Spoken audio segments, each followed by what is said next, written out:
राजेश जी, बड़ा सस्पेंस था कि राहुल जी चुनाव कहां से लड़ेंगे, क्योंकि वायनाड से तो वो लड़ ही रहे हैं, अमेठी से लड़ेंगे या नहीं लड़ेंगे, क्योंकि 2019 में उनकी हार हुई थी और वो राष्ट्रीय अध्यक्ष थे उस समय कांग्रेस के। तो आपको क्या लगता है कि ये जो रायबरेली से पर्चा भरना, इसको कांग्रेस की रणनीति है या वाकई में जैसा भाजपा कह रही है कि कुछ मामला एक तरीके से हारने का डर का भी था अमेठी में? युद्ध के नियमों के अनुसार लीडर या सेनापति को हमेशा अरावल में लड़ना चाहिए, चंद्रावल में नहीं। वो सेनापति तो है नहीं। और राहुल निश्चित रूप से कांग्रेस के सेनापति है और उनके बारे में ये जब हो गया कि वो सब वायनाड से ही लड़ेंगे, अमेठी से नहीं लड़ेंगे, या मतलब ये सस्पेंस चलता रहा, तो इस स्थिति ने कांग्रेस में एक भगदड़ की स्थिति पैदा कर दी, क्योंकि जब लीडर ही डर रहा है तो पीछे, या लीडर के बारे में एक संशय है तो पीछे तो क्या स्थिति होगी। ये दिखा भी है पिछले दिनों की भाई जो स्थितियां सामने आई है, और इस रणनीति से कांग्रेस के बहुत सारे लोग नाराज भी थे। तो मेरा ये मानना है कि ये गलत डिसीजन था, और अभी भी अमेठी से ना लड़के रायबरेली से जाना मेरे ख्याल से राहुल के लिए सही नहीं है। लेकिन जैसे चुनाव जब होता है तो बहुत सारे समीकरण ये सब देखे जाते हैं कि वोट ऑफ परसेंटेज कितना था, ऐसा बताया जा रहा है और आंकड़े कह रहे हैं कि पिछले चुनाव में कांग्रेस का वोट प्रतिशत कम हुआ था। ये भी ध्यान में रखा गया कि भाई जब जहां दिख रहा है कि मामला खतरनाक स्थिति में है तो फिर वहां से चुनाव क्यों लड़ना। भले लीडर को इसकी परवाह नहीं करनी चाहिए। अटल बिहारी वाजपेयी जी को जब माधवराव सिंधिया के सामने फंसा दिया गया था तो उनको पता था कि वो हारेंगे, लेकिन तब भी वो लड़ने के लिए गए, लड़ने से पीछे नहीं हटे। ऐसे ही बहुत सारे, इंदिरा जी को भी पता था कि भाई रायबरेली से वो इस बार हार सकती थी, तो भी लड़ी। या और भी जो भी प्रधानमंत्री या बड़े लीडर हैं वो इस डर से पीछे कभी नहीं हटते कि वो हार जाएंगे।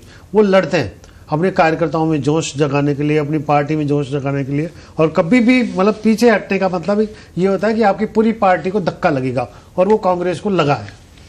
रवि सिकदार साहब, क्या रणनीति है? क्योंकि देखिए प्रतिपक्ष तो ये कह रहा है कि आप डर गए और वहां से भाग गए, ये शब्द इस्तेमाल हो रहे हैं। खैर चुनाव है, लेकिन रायबरेली और अमेठी एक बार हारे हैं राहुल जी वहां, लेकिन दोनों ऐसी सीटें हैं जिस पर मतलब मेरे ख्याल से कोई नहीं सोचता कि कांग्रेस का कोई प्रत्याशी को हराना इतना आसान होगा वहां से, मतलब गांधी परिवार के किसी प्रत्याशी।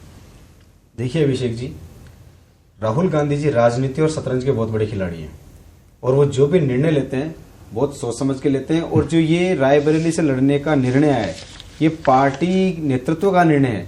इसमें बैठकर विचार करके, मंथन करके, सारी चीजों का आकलन करके उसके बाद में रायबरेली से आए। और जैसा लोग कहते थे कि अपनी परंपरागत सीटों को छोड़कर चले गए, विपक्ष का ये हमेशा एक रहा है कि अपनी परंपरागत सीट को छोड़ने, तो मैं बताना चाहूंगा रायबरेली हमारी पूर्व प्रधानमंत्री इंदिरा गांधी जी भी यहाँ से चुनाव लड़ी है, हमारे पूर्व राष्ट्रीय अध्यक्षा श्रीमती सोनिया गांधी जी भी यहाँ से चुनाव लड़ी है, और आज फिर हमारे राहुल गांधी यहाँ से चुनाव लड़ने जा रहे हैं।